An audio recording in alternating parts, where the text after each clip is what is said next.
So when I kind of think about Army safety and riding, both of those things are kind of interconnected with managing risks or mitigating risks. You can't control every factor on the road or every hazard that you might come across while you're riding, but there are things that we can do as riders to try to mitigate those risks. I was out with a big group on a charity ride and was towards the back of the group, and as I came up over a small rise, all of a sudden all the bikes in front of me were braking very fast, and I realized that I was not going to have time to fully stop, and I kind of did a quick glance to see if there was any direction I could go.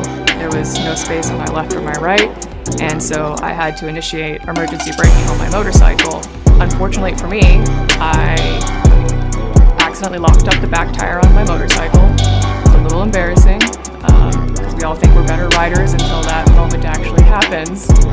And I was violently ejected over my handlebars and hit the ground, flipped over a few times, and my accident went from bad to worse when the motorcycle that was behind me and to my right, they had no other option but to run over my legs. And fortunately that rider was able to miss the upper half of my body, which could have been horrible. It could have killed me at that point. It was a very heavy bike.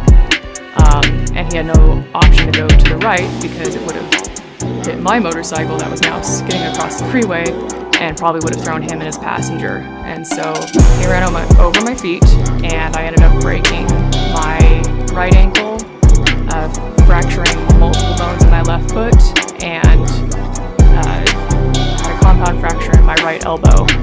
And that was a pretty painful experience, and not recommend that to anybody.